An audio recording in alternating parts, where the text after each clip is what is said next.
Hello everybody, my name is Lapis. In this video I'm going to tell you the pros and cons of being a real estate agent. So in my opinion, something people should know before jumping into real estate as a career is being really clear on what you want to do in real estate. So most obvious one that comes to mind is being a real estate agent and selling homes, helping people buy homes, helping people rent homes. But there's a few other avenues. There's many other avenues that you can take as well. You can fix and flip homes, you can wholesale, you can be a property manager, you can be a contractor, you can be a buy and hold guy who, buy and holds just investment properties. So you want to figure out what you want and then figure out the best way to get there. And if what you want you think requires money, I would really look into it and maybe see if there's a faster way or another way that could even get you through the door. Maybe work with somebody who's already doing what you want to do. A couple different ways there as well. Some of the biggest benefits to me of being a real estate agent would probably be having the ability to make your own schedule. For one, that's a big one for me. Basically being your own boss. Your income is also on your shoulders, so there's no ceiling.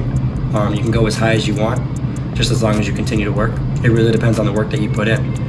You also have access to the MLS and all of the data on the markets that you're in. So if you're looking to be an investor at some point, it's just nice to have that advantage. You can always go to realtors and ask them as well for the data, but it's easier when you're looking yourself. There's a lot more that you can see, maybe even see some things that your agent is holding off on and doesn't want to show you. You really never know nowadays. So there's obviously a few characteristics of a good real estate agent. To me, the biggest characteristic that you need to be a great real estate agent is knowledge. That could be learned, that could be taught.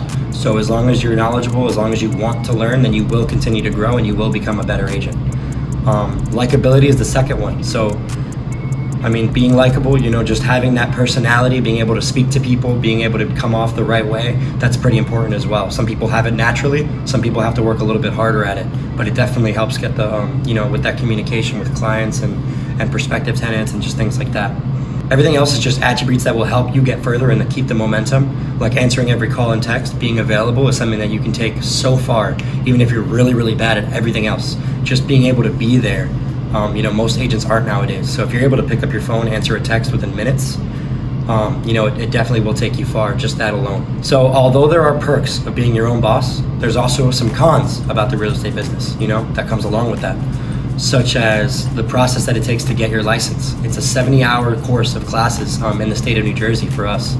So for me, that was, I believe it was 3 weeks of 4 days a week, about 8-hour days back to back. I almost had no sleep during those classes. It was pretty ridiculous, very tough. And then 2 dreadful tests just to obtain a license. The 2 tests is your school test and then you have your state test. Just to be very transparent, I failed my school test 3 times and I failed the state test 7 times. So a total of 10 tests that I had to take just to get the license. And mind you, I paid for every test after the first. So it also came out of pocket just a little bit as well. On top of all that, you have to hang it at a brokerage once you get it. And then once you do all of this, you're not guaranteed a dime. So basically there's no sense of security since you'll only be making money if you end up closing on a deal. Even if you do all of the work to get your license and you become an agent, you now have fees that you have to pay to your office, you now have MLS dues, you now have annual Liberty Board dues, you have different things that you have to pay just to keep your license, and you're not guaranteed a dime until you start to close on properties. So that's another thing to keep into account. So how much money can you make from one transaction? The question that everybody wants to know. It really depends on a few things. So it depends on whether you're getting 2%, 2.5%, or 3% on the deal, as well as if you're on one of the sides of the transaction as either a buyer or a seller's agent, or you're representing both sides, as in you're representing the seller and you're representing the buyer. So for an example of a transaction, let's just say that it's 3% and you're representing the seller side only. So it's a $500,000 home, you just sold it, great.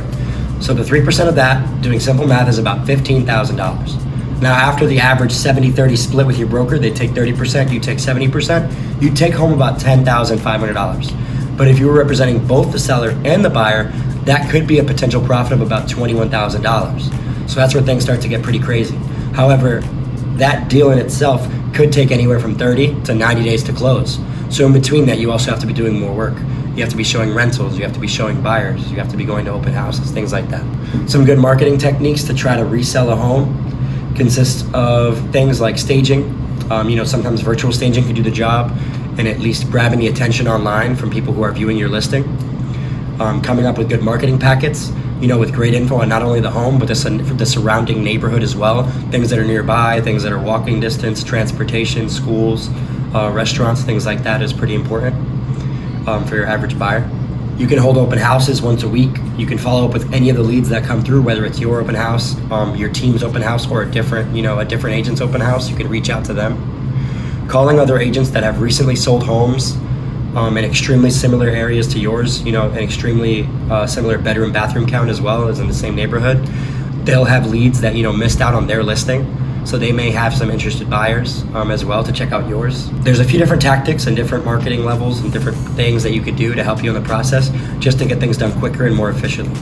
This is only for, when you have a listing, of course. The way that we pick an offer for our sellers really depends on our seller's specific needs. I say this because if I have a client whose main concern is a quick and easy close, we're most likely not going to take an offer that has an FHA loan, which is, a first-time home buyer's loan, where the inspection contingency, there's an appraisal contingency, it has a 60-day close. We're not going to take that over an all-cash offer that's willing to close in 30 days with no contingencies. It just doesn't make sense for our seller. So it really depends on who your seller is, what their pain points are, and what their plan is. And then we'll negotiate in a way where we can end up with the best side of the right deal for them personally. Some due diligence you need to do before selling a home is really just getting all of the listing paperwork done, the disclosures all signed and out of the way. Then you get your photographer in there. You get everything either staged physically or you get it virtually staged online. And then you put together your listing and it's ready to go live. You're all set. You can then go ahead and post it. And if you have a team or if you have an agent in your office that can help you, you can also get that syndicated to over 300 websites as well, such as like Zillow, Realtor.com. That stuff has to be done on the back end. It doesn't just really happen automatically. All right, so those are the pros and cons of being a real estate agent. Now, if you have any questions, make sure to drop it in the comments below. If you like this video, give me a thumbs up. If you want to follow me on my journey, make sure to subscribe and follow me on Instagram at BillyBoughtIt. All right, I'll see you on the next one.